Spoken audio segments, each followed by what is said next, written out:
प्रथम स्कंद चौथा अध्याय। सूत जी द्वारा श्रीमद् भागवत की रचना का इतिहास बतलाना। सूत जी के इतिहास कहने पर ऋग्वेदी शौनक जी बोले, हे महाभाग सूत जी, हम लोग आपसे वही कथा जिसे महर्षि सुखदेव जी ने राजा परीक्षित को सुनाया था पूछते हैं। तब उनमें कृपा कर यह बतलाइए कि किस युग में, किस स्थान में और किस प्रयोजन से पहले यह कथा प्रकट हुई और वह क्या कारण था जिससे महर्षि वेदव्यास ने इस श्रीमद् भागवत संहिता की रचना की।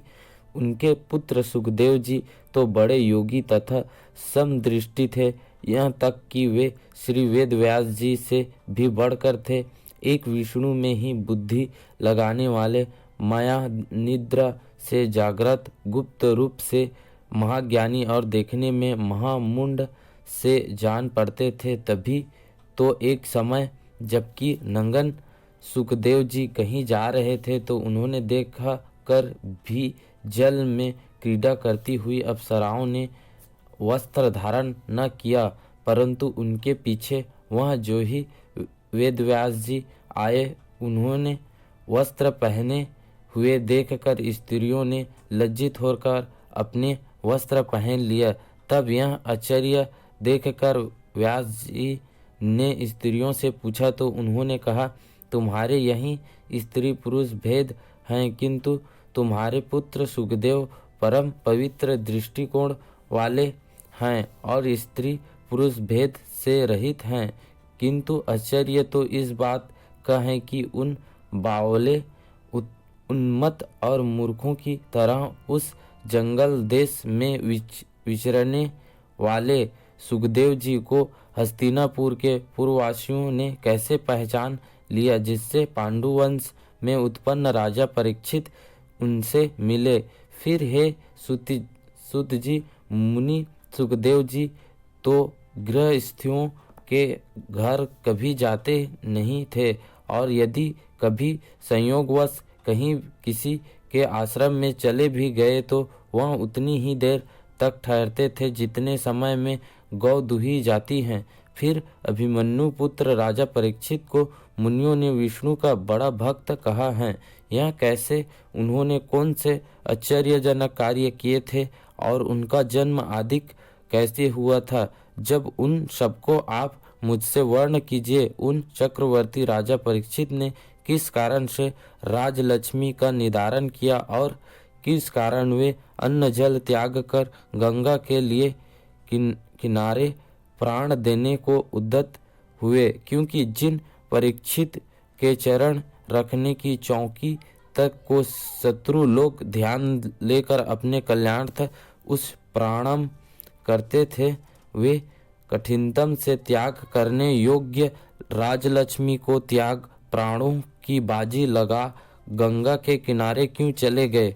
फिर विष्णु के भक्त तो संसार के कल्याण और निज ऐश्वर्य प्राप्ति के लिए ही जीते हैं, तब राजा परीक्षित ने संसार का स्नेह क्यों त्याग किया।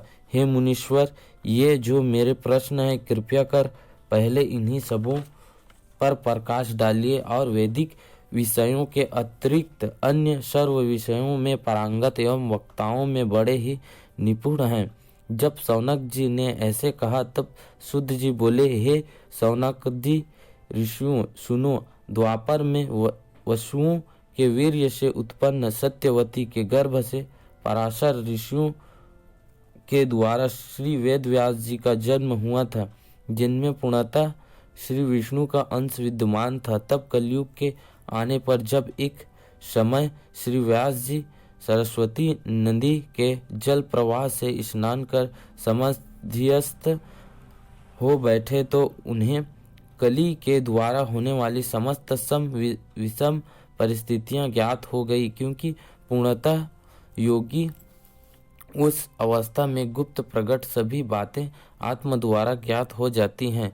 तब इस प्रकार युग धर्मों का उलट पलट देख उन्हें बड़ी चिंता हुई। उन्होंने संसार के कल्याणार्थ वेद के 4 भाग कर दिए, यथा ऋग्वेद, यजुर्वेद, सामवेद और अथर्ववेद। इस प्रकार से उन्होंने वेद का विभाजन किया। इतिहास और पुराण पांचवा वेद कहा जाता है। उनमें पैल महर्षि ऋग्वेदी, जैमिनी महर्षि सामवेदी और वैशंपायन महर्षि यजुर्वेद का अभ्यास करने वाले थे। सुमंत मुनि अथर्ववेद के ज्ञाता थे और मेरे पिता रोमहर्षणि जी इतिहास का और पुराण के जानने वाले थे।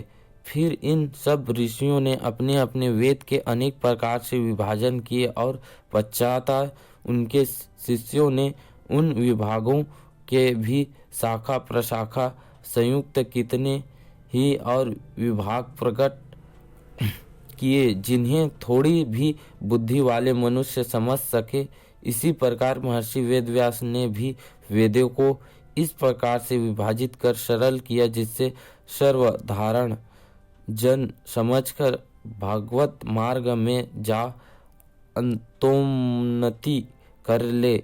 स्त्री शूद्र और ब्राह्मणों में अधम मनुष्यों को वेद सुनने का अधिकार नहीं है, परंतु जिसमें कोई भी कल्याण साधन से वंचित न रहे, इसके लिए दया करके व्यास जी ने एक महाभारत नामक इतिहास ग्रंथ की रचना की, जिसमें सब वेदों का सार सन्निहित है। किंतु जब इतने पर भी प्राणियों का सदैव हित चिंतन करने वाले व्यास जी का चित्त प्रसन्न न हुआ, तब वे अत्यंत खिन्न होकर नाना प्रकार का संकल्प विकल्प करते हुए किसी अन्य ग्रंथ के प्रयाण का विचार करने लगे। जब सरस्वती नदी के तट पर बैठे बैठे व्यास जी ऐसे विचार कर रहे ही थे कि सहसा उनके समक्ष हाथ में वीणा लिए नारद जी आए।